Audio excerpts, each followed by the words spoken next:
शाह सौम्या आ जाओ बेटा, थोड़ी सी पीछे हो जाओ भाई आप। इधर आपके बच्चे तो बड़े बड़े हो गए होंगे अब। आप महसूस करो इनकी जगह अपने भाई को रख के देखो कैसा महसूस होता है। आदमी को आग लगती है कि मैं क्या कर दूं, मगर मैं इनको उस रास्ते के लिए नहीं कह रहा हूँ ना, मैं ये कह रहा हूँ कि बस ठीक है जो हो गया, लेकिन इनको जीने का अधिकार दे दो। उसको अरेस्ट करके जेल भेजो और अपनी चार्जशीट में बताओ क्या है, कोर्ट को बताना कि भाई आपने क्यों उसको किया, आपने FIR है ना नामजद उसके खिलाफ काम है। अगर ये हत्या किसी दलित के बच्चे ने कर दी होती ना तो आप तो पूरे परिवार को चौराहे पर ला देते। पुलिस में जानता हूँ अच्छी तरह से, जो धमकी दे रहा है ये क्या बात हुई? क्यों शर्मा जी ऐसे धमकी मिलेगी तो फिर पुलिस का क्या फायदा? उसको कहो ना धमकीबाज को हैसियत में रहना। क्या हो गया कि मर गए लोग इस देश में? क्या नाम है उसका? विजय सिंह। वो पहले भी कई बार जेल वेल गया, ये उसकी बेल वेल कराता तो जेल गया है। ऐसा मत सोचो हैसियत में रहे, उससे बाहर ना जाए। अगर वैसा मन हो तो फिर ये खराब हो जाएगा। और हम किससे कमजोर नहीं है, ये बात अच्छी तरह समझ लें। और हमने कई बार राजू हमारे यहाँ रह गए, वो जानते हैं। ठीक है, उसमें चार्जशीट लगा के चार्जशीट में दाखिल करोगे तो उनके बाकी पैसे। अब तो आप वो कर रहे हैं, मगर आपसे तो बात नहीं हो पाएगी ना, आप तो आइयो ही नहीं ना उसमें। ये तो नहीं। आप आओ पहले। मैं भी 27 को ज्वाइन किया हूँ। आपने ज्वाइन किया, मगर अब तो आप चार्ज पे है ना, आप ही मैं चार्ज देखेंगे। पे हूँ, मैं परमानेंट हूँ। इसमें इनको 3 योजना का लाभ दिलवाया जा रहा है। स्टॉप। एक तो SC/ST का आगे आज जाएगा शाम को कल बजट आया अच्छा, तो 4,12,500। मुझसे थोड़ा पीछे को हो जा रहा है। ये देख लीजिए, ये एक सेकंड आप कब आए यहाँ? मैं 27 को है। आप 27 में आए, 27 को। फिर भी 7 दिन के अंदर वो पैसा जमा कराना होता है, आपको पता है? हाँ, ये उसमें रूल में मैं आपके खिलाफ SC/ST एक्ट का मुकदमा करा सकता हूँ, आपको पता है? नहीं पता तो मैं आपको बता देता हूँ कि अगर आपने 7 दिन में पैसा इनके खाते में नहीं भेजा ना, CO साहब को भी, CO साहब और आप पर दोनों मुकदमा करा, DM साहब पे भी 1 मिनट लगी कराने में। बहुत छोटा सा काम है मेरे लिए, चुटकी भर का। आप चाहोगे मुकदमे में फंसना? ये अच्छा नहीं है। दूसरी बात, अभी तक इस परिवार को परमानेंट सुरक्षा नहीं मिली और आप जानते हैं क्या माहौल है। ठीक है, PSC लगी। हाँ आप पहले परमानेंट सुरक्षा ऑर्डर कराओ इनके लिए। लगी है। ठीक है, PSC ठीक है, अच्छी बात है लगी, लेकिन परमानेंट सुरक्षा का ऑर्डर कराओ। ये कहीं जाएंगे तो क्या करेंगे?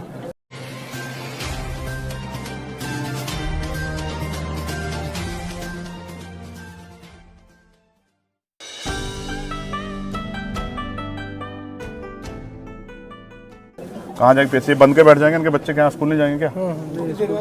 हमारी ये जिम्मेदारी है कि यहाँ सुरक्षित माहौल बने। वो कैसे बनेगा? वो तब बनेगा जब हम इसको प्रशासन के माध्यम से। यस, अब वो नहीं बन रहा है। आप इस बात को समझ सकते हो, मैं इस बात को समझ रहा हूँ और आप भी समझ लो, नहीं बन रहा है वो। अगर वो बनता तो शायद इनको मेरी जरूरत नहीं पड़ती, ये आपके फिर भरोसा करके चैन से घर बैठ जाते। क्योंकि इस वर्दी में बहुत ताकत है। इस वर्दी को देख के आदमी महसूस करता है कि अब मैं सुरक्षित हूँ। और इसी वर्दी पे ना ये जो शेर का निशान है, ये हम सबको पावर देता है, ताकत देता है हमें। अब आप महसूस करो, या इतने वर्दी वालों के होते भी वो सुरक्षित नहीं महसूस करें तो कारण क्या है? मेरे पे क्या है? मेरे पे थोड़े शेर का निशान है, तो शेर का निशान आपके माथे पे है। तो हमें उनको सुरक्षित माहौल देना है। मैं नहीं मानता अगर वो यहाँ रहेंगे तो सुरक्षित रहेंगे। तो SC/ST एक्ट में प्रावधान है कि हम उनको यहाँ से, जबकि होना तो चाहिए, एक्ट में तो ये कहता है कि अगर परिवार असुरक्षित है तो चाहे पूरा गाँव बदलना पड़े, पूरे गाँव को वहाँ से पलायन कराना पड़े, ये कहता है एक्ट तो। लेकिन मैं चाहता हूँ ना, आप कोशिश करें तो ये परिवार यहाँ से अगर कहीं और शहराबाद में शिफ्ट हो जाए तो ये अपना जीवन जी सकते हैं। घटना होगी, मैं उससे नहीं कह रहा हूँ, उस पर बार बार चर्चा नहीं करना चाहता हूँ। लेकिन अब हमें ये साबित करना है कि हमारे यहाँ कानून व्यवस्था अच्छी है और हमारे यहाँ हर आदमी अपनी ड्यूटी कर रहा है। एक्ट ये कहता है, आप पढ़ लेना, मेरा पढ़ा हुआ है, कि अगर परिवार असुरक्षित महसूस करता है तो पूरे गाँव को प्लान कराना पड़े तो पूरा गाँव प्लान होगा। लेकिन मैं आपसे कह रहा हूँ कि हम इस परिवार को शिफ्ट करा सकते हैं, इस परिवार के लिए कहीं रहने की व्यवस्था हो जाए, ये सह सम्मान रह सके और ये लड़ाई यहीं किसी उसमें रहे, ये लड़ाई बढ़े ना। क्योंकि मैं और आप जानते हैं आरोपी अपनी जान बचाने के लिए इनको नुकसान पहुंचा सकता है। मैं एक बात से सहमत नहीं हूं, जब पीड़ित वो छोटा बच्चा जिसने देखा, उसकी पत्नी कह रही है कि मोहित मौके पे था, फिर उसको इग्नोर नहीं किया जा सकता है। आप ऐसा मत करो कोई भी, आप उसको अरेस्ट करो। ठीक है, अरेस्ट करो और कोर्ट में चार्जशीट में बताओ क्या है, वो है या नहीं है। उसको ऐसा मत करो कि उसको खुली छूट मत दो, इससे न्याय नहीं होगा, बिल्कुल नहीं होगा ऐसा न्याय। आप उसको अरेस्ट करो, सबसे पहले उसको अरेस्ट करके जेल भेजो और अपनी चार्जशीट में बताओ क्या है। कोर्ट को बताना कि भाई आपने क्यों उसको किया, आपने FIR है ना नामजद उसके खिलाफ। आप जज मत बनो, सब लोग जज बनना गलत है, ये आपका काम है ही नहीं है, मेरा आपका काम नहीं ना, ये कोर्ट का काम है। अगर ये हत्या किसी दलित के बच्चे ने कर दी होती ना तो आप तो पूरे परिवार को चौराहे पर ला देते। पुलिस में जानता हूँ अच्छी तरह से। ठीक है, उनके मकानों पे बुलडोजर चल जाता। मैं नहीं चाहता किसी घर बुलडोजर चले, मेरे उसके परिवार से कोई लड़ाई नहीं। लेकिन आप मोहित को अरेस्ट करो, जब वो उसकी पत्नी कह रही है, वो आई विटनेस है ना, उसका बेटा भी, वो भी कह रहा 12 साल का, कि वो मौके पे था। तो आप कोई फैक्ट पे मत जाओ अभी। फैक्ट आप कोर्ट में पेश करना, उसकी बेल के टाइम दे देना, उनकी मदद कर देना, मुझे कोई दिक्कत नहीं है। लेकिन अब आप उसे गिरफ्तार करो। और अगर आप ये सोचते हो कि भाई गिरफ्तार नहीं करेंगे तो फिर मुझसे कोई उम्मीद मत करो। बिल्कुल, मैंने तो कह दिया कि हम 8-10 दिन बाद एक बड़ा प्रोटेस्ट करेंगे और अनिश्चितकालीन करेंगे। बिल्कुल मुझे कोई वो नहीं है, मेरे पास कोई ऐसा मेरी नौकरी नहीं है ना, मैं कोई ऐसा मैं सदन में मेरे बगैर नहीं चलेगा। मैं नहीं जा रहा हूँ कहीं भी, मैं तो आ जाऊँगा। आप तय कर लो अपने उससे। मैंने आपको बता दिया 2 चीज़ें। एक, आप लाइसेंस की व्यवस्था कराओगे उनको, आप लाइसेंस उनका बनवाओगे, ये दोनों बच्चों का, ये इनका राइट है। 2 भाई हैं ये, दोनों भाइयों, क्योंकि इनको तो खतरा है ना, इनको तो चाहिए आर्म लाइसेंस। मुझे और आपको थोड़ा चाहिए, जिसको खतरा उसी को जरूरत है ना भाई। आर्म लाइसेंस किस लिए? उसी के लिए ना जो जिसको खतरा है सुरक्षा में। तो जिनके भाई की डेथ होगी और जिनके परिवार में पहले से भी, मैं पहली घटनाओं पर नहीं जा रहा ना कि वो संदिग्ध मान रहा हूँ मैं उनको, लेकिन उनको तो अभी तो उनका ताजा हुआ है ना, और उनको धमकी मिल रही है। कौन है वो? विजय सिंह, क्या नाम बता उसका? विजय सिंह जो धमकी दे रहा है। ये क्या बात हुई? क्यों शर्मा जी, ऐसे धमकी मिलेगी तो फिर पुलिस का क्या फायदा? उसको कहो ना धमकीबाज को हैसियत में रहना। क्या हो गया कि मर गए क्या लोग इस देश में? क्या नाम है उसका? विजय सिंह। वो पहले भी कई बार जेल वेल गया, ये उसकी बेल वेल कराता तो जेल गया है। ऐसा मत सोचो ना, ये ऐसा माहौल मत बनने दो ना आपकी वर्दी पे साख पे बात आ जाए। ऐसा क्या होगा? आपके लिए भी जाति में मायने रखती है? मुझे तो नहीं लगता मायने रखती है। बिल्कुल नहीं रखनी चाहिए। जब आपने वर्दी पहन ली और आप उस कुर्सी पे बैठ गए तो कोई जाति नहीं हो सकती है। कोई जात नहीं है। तो इसलिए आपसे कह रहा हूँ, एक तो उसको विजय को समझाओ कि अपनी हैसियत में रहे, उससे बाहर ना जाए। अगर वैसा मन हो तो फिर ये खराब हो जाएगा। और हम किससे कमजोर नहीं है, ये बात अच्छी तरह समझ लें। और हमने कई बार, राजीव हमारे यहाँ रह गए, वो जानते हैं, हम उसमें पढ़ना नहीं चाहते। बिल्कुल कह रहा हूँ, बिल्कुल। लेकिन अगर बच्चों पे आँच आ गई ना तो मुझसे नहीं बुरा होगा कोई, ये बात आप सोच लेना। नहीं। अगर आप किसी ने मुझे बताया ना, मैंने दे दिया नंबर, इनको टच में रहूंगा। अगर इन्होंने कहा धमकी कोई दे रहा है तो फिर मैं यहीं आके बैठ जाऊंगा। निश्चिंत रहिए, मैं नहीं जाऊंगा, मेरा घर है। फिर आप अपने आप संभालना। प्रॉब्लम नहीं कि वो हम देख लेंगे इनको। बिल्कुल निश्चिंत रहिए। एक इनका पारिवारिक लाभ अलग कर दिया गया है। ठीक है।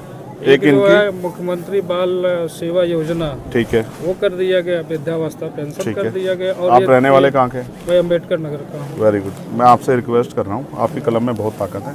और डीएम साहब से मैं कहूँगा, एक तो इनके लिए पेंशन का प्रावधान है, इसकी माता जी के लिए वो पेंशन का प्रावधान आप कर सकते हैं। जबकि इसमें कल ही चर्चा हुई है। आप भी जानते हैं ना भाई, कल से पहले चर्चा नहीं हुई ना। 27 ज्वाइन किया तो मुझे पता चला, तो मैं फिर आकर एक्टिव किया। आप महसूस करो ना, कल ही इनसे आधार कार्ड मांगे ना, ये नहीं हुआ है। देखो, अगर आप ही सब लोग अपने आप सही कर देते ना तो मेरी जरूरत नहीं पड़ती। क्या करेगा चंद्रशेखर? मैं भी आपसे कहूँगा ना भाई, मैं किसे कहूँगा? तो नहीं हुआ, वो सच बात बता रहा हूँ, नहीं हुआ, उस तरह से नहीं हुआ। हो सकता है कोई दबाव, कोई प्रेशर हो। आधार कार्ड ज्वाइंट खाते के लिए मांगे गए होंगे बच्चों कल वो सबसे पहला वो है, वो एक्ट का हिस्सा है, वो हमारी ताकत है। आप ये बताओ, ये लड़ेंगे कैसे ये अपने भाई? अगर वो बेल के लिए हाई कोर्ट चला जाए, यहाँ उसको बेल ना मिले 302 में, वो हाई कोर्ट चला जाए, तो ये हाई कोर्ट जाके उसको अपोज कैसे करेंगे आप बताओ? उसमें चिन्हित भी करा दिया उसके बाद को, यहीं से जल्दी उसे सजा कराने का भी प्रोसेस चल रहा है। नहीं तो उसको ना फास्ट ट्रैक कोर्ट में हम लेके जाएंगे, तब वो होगा। ठीक है, मैं ये बात आपसे इसलिए कह रहा हूँ, ऑपरेशन कन्विक्शन चल रहा है, उसमें उसको करा दिया। सीरियसली कह रहा हूँ। जब मुख्यमंत्री से बात करते हैं हमें बड़ी खुशी होती है कि भाई ये न्यायप्रिय प्रदेश बन गया, कानून व्यवस्था अच्छी।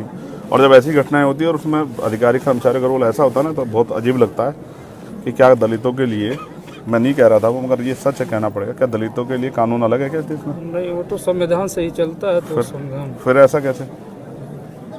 मैं तो देखता हूँ ना सब चीज़ों को, मेरे पास सारी घटनाएं आती है, मैं जाता नहीं हूँ। मैं इसलिए नहीं जाता कि इसका परमानेंट सोल्यूशन ढूंढ रहा हूँ मैं, इसका परमानेंट सोल्यूशन जाना नहीं है। तो मैंने आपसे मांग रखी, एक, मैं ये नहीं कह रहा हूँ कि आप खेती के लिए पट्टा दें, जबकि वो प्रावधान में, क्योंकि इनके पास ज़मीन है, मैंने उनसे पूछा, तो मैं उसके लिए नहीं कह रहा हूँ। मैं आपसे कह रहा हूँ, एक, इनके लिए आर्म्स लाइसेंस। दूसरा, अगर हम इनको यहाँ से शिफ्ट करा दें, ये एक्ट का पार्ट है, और अब आप पे बजट भी आप इस कर सकते हैं, ठीक है। 2, तीसरा, एक सुरक्षित माहौल उनके लिए, सुरक्षा व्यवस्था, क्योंकि बच्चे छोटे स्कूल जाए, उन पर क्या गहरा असर पड़ रहा होगा, उनका स्कूल बंद हो गया। कभी तो उनके मन में आएगा ना 2-4 दिन में कि हम स्कूल क्यों नहीं जा पा रहे, उनकी माँ क्या कहेगी कि उत्तर प्रदेश में कानून व्यवस्था ऐसी कि आप जा नहीं सकते क्योंकि मर जाओगे। ये तो आपकी साख पे सवाल खड़ा हो जाएगा। फास्ट ट्रैक कोर्ट में मुकदमा और परिवार को मुआवजा सरकार दे तो बहुत अच्छी बात, हम तो करेंगे, हम लोग आपस में मिलकर करेंगे, हमने तय कर लिया। जिस दिन हम बड़ी पंचायत बुलाएंगे उस दिन हम करेंगे, चाहे हमसे जो भी जुटे वो हम करेंगे। मैं आपको नहीं कह रहा, लेकिन आप चाहो तो कर सकते हैं। ये दुआएं देंगे सब लोग आपको कि भाई किसने हमारी मदद की। देखो, बाप कुछ भी हो, चाहे मिट्टी का हो, लेकिन वो अपने बच्चों को किसी आगे हाथ नहीं फैलाने देता। वो कोशिश करता है कि वो उनकी सारी लड़ाई लड़ दे। 2 छोटे बच्चे हैं, क्या उनकी शादी कौन करेगा? जब वो उनकी शादी को समाएगा, आप और मैं कहाँ होंगे पता है थोड़ा। और कौन जिंदा रहेगा कौन है ये भी नहीं पता ना, लेकिन वो बाप था ना, वो सब कुछ कर लेता, चाहे वो कैसे करता, लेकिन वो कर लेता, लेकिन ख़त्म कर दिया ना सब कुछ। तो इसलिए आपसे कह रहा हूँ कि आप कोशिश करो कि ये सब चीज़ें हों। उनकी पेंशन की व्यवस्था, इसकी व्यवस्था पेंशन की तो हो गई, पेंशन होगी, पेंशन का हो गया, SC ST वाला ठीक है, उसमें चार्जशीट लगा के चार्जशीट में दाखिल करोगे तो उनके बाकी पैसे, ठीक है, सब एक मुश्त दे दिया। ठीक है। अब इनकी असला का लाइसेंस, ठीक है, एक इनके लिए परमानेंट सुरक्षा, और क्या बचा, किस पे चर्चा की थी मैंने, क्या कहा था तुमसे? बच्चों उसके लिए 2500 रुपए के लिए वो शिक्षा जो है तो मिलेगा, वो कर सकते हैं, मैंने एक डीएम साहब से कराई थी उनके बच्चों की, हाँ दो बच्चों को मिलेगा 2500 रुपये पर मंथ। हाँ है, वो 2500 रुपए का प्रावधान है एक बच्चे का, 3 में से 2 का होता है वो। मैंने कराया, मेरे अच्छी तरह, यहाँ आगरा में एक डीएम थे, उन्होंने बहुत से डीएम थे, उन्होंने मुझसे बात की और उन्होंने करा कर दिया, ठीक है। बस अब मैं ये चाहूँगा ना, एक सबसे बड़ी जो है ना, जो साख पे सवाल आया खाकी की, वो ये है कि वो जो दूसरा आरोपी है जो मौके पे मौजूद था, जब वो कह रहे हैं, मैंने उनको कसम धर्म दे के सब कुछ पूछ लिया और मैंने ये भी कह दिया, सारे फैक्ट बता के पूछ लिया कि भाई इससे कमजोर हो जाएगा, तो वो कह रहे हैं वो मौके पे था, तो अब आप उसमें कोताही मत बरतो। वो ताकतवर हो सकता है, मैं समझ सकता हूँ, लेकिन ऐसा मत करो। नहीं, कानून से बड़ा ताकतवर कोई नहीं हो सकता, आप समझो, ठीक है ना। बिकरू याद है ना आप लोगों को, कानून से बड़ा फिर क्या हुआ, और अभी हुआ एक दरोगा जी को लगी ना, फिर उसको विनय वर्मा को लाके कि हम वो मौके पर वो करवाने गए थे, बरामदगी, और वहीं मौके मार दिया पुलिस ने। हम सब जानते हैं, तो हम सब देखते हैं, हम नहीं वो कर रहे ना, जो गलत कर रहा है उसके साथ गलत करो, लेकिन सही के साथ गलत हो रहा है तो फिर ये अच्छा नहीं है। तो इसलिए उसको अरेस्ट करो राजीव भाई, और कह देना चारू मैडम से मैं एक ही उस तक वो करूँगा, मैं आज उनकी रिस्पेक्ट करूँगा अगर वो इस काम कर देंगी, और नहीं करेंगी ना, ऐसे जैसे धमका रही है ना, वो जो सुन रहा था मैं अभी, आप थे पता नहीं कोई अंदर ही, तो कह रही है अच्छा इनकी ज़्यादा मदद करोगे ना और इनको भड़काओगे तो मैं तुम पे ठोके, क्या कर देंगे, ठोके मुकदमा। नहीं ऐसे नहीं कह सकते, मैं आपको सुनाऊँ, आपको कभी नहीं कह सकते, सुनाऊँ, आपको कभी नहीं कह सकते। रामोहन जी सुनोगे? चलिए ठीक है, वो हम बात कर लेंगे। मैंने सुन लिया ना, मैंने सुन लिया, मैं रहा हूँ आपके पास, मैं बिल्कुल, मैं विदाउट फैक्ट कोई बात नहीं करता हूँ। देखो जो मुझे जानता ना वो जानता, मैं बिना उसके नहीं बहस करता हूँ। मैंने वो सुनी हो, कह रही है हम करते रहे अपना काम, तुम्हें कोई बात करनी, हाँ करो, उनसे बात, उनके रिश्तेदारों को नहीं बात करने, तो क्या कर रहे हो, कैसे होता है कानून व्यवस्था। अधिकतर तो सारी जितनी भी आपकी बातें हैं एसडीएम साहब ने बताया था, और परसों ये प्रोसेस में पूरी होगी। एक लाइसेंस वाला इनका फार्म मैं लाइसेंस का और स्थापना के लिए मैं आपको एक सीनियर अधिकारी मानते हाथ जोड़ के आपसे आग्रह करूंगा।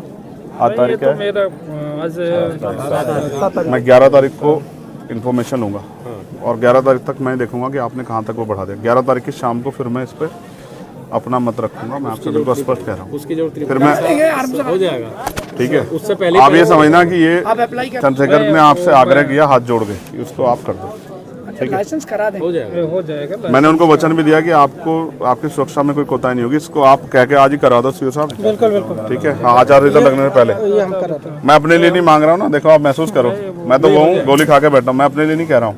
और मैंने नहीं कहा हमारे डीएमएसएसपी को, मैंने उनको लाइसेंस के लिए कहा, उन्होंने मेरी अपनी मजबूरी बता दी, मैंने कहा छोड़ दो, मैंने जब मौत आएगी आ जाएगी, लेकिन इनके पास मौत तब आएगी जब चंद्रशेखर नहीं होगा। तो ये बात आप इसमें करना, और विजय भाई साहब को बुला लेना, बड़े मजबूत आदमी हैं, उनको कहना ये उत्तर प्रदेश है और ये अब इसमें ये चलेगा नहीं जो आप कर रहे हो, धमकाना उमकाना बंद कर दें। आपने अपराध किया तो मरो ना, आप जेल जाओ, क्या वो मुसीबत है, सजा काटो ना, क्यों डर रहे हो? जब आप अपराध कर रहे हो तो फिर क्यों डर रहे हो? अपराध करते क्यों नहीं सोचा आपने फावला चलाते हुए? ठीक है, तो ये मेरा आपसे हाथ जोड़ के आग्रह है सब साथियों से कि आप इसमें मदद करा। ड्यूटी है, आप इसमें हम लोग की ड्यूटी है।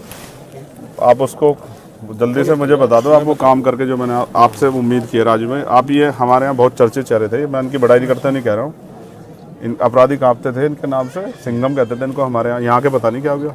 यहाँ भी है, यहाँ भी सर सिंघम, यहाँ भी है सिंघम। दिख नहीं रहा ना मेरे आने से पहले हो जाता तो मान लेता कि भाई वही थे। मैं ये क्षेत्र है, आप रहेंगे राममोहन जी हमारे यहाँ? मैं भोपाल में रहा हूँ, समंदास जी वाले में मेरी भी आपकी बहुत मुलाकात है, 2 साल लगातार भोपाल। देखो आप कितने अच्छे, देखो वहीं रह के आना हमारे यहाँ, कितना अच्छा है। पर यहाँ थोड़ा सा दिक्कत है। ना कोई दिक्कत नहीं, कोई दिक्कत नहीं है। ठीक हो जाएगा, और कोई नहीं धमकाएगा, और धमकाएगा ना तो तुम्हारे भाई का फोन है, मुझे फोन करके बता दो। बेटा कोई दिक्कत नहीं, सब छोड़ के आ जाऊंगा, ये बात ध्यान रखना, ठीक है? खुश रहो, चिंता मत करो। ए इधर आओ हीरो, उनको दोनों बच्चों को बुलाना, मैं इनको दिखा दूं एक बार। आओ इधर आओ, दीक्षा सौम्या आ जाओ बेटा, थोड़ी सी पीछे हो जाओ भाई आप। इधर आपके बच्चे तो बड़े बड़े हो गए होंगे अब। आप महसूस करो इनकी जगह अपने भाई को रख के देखो।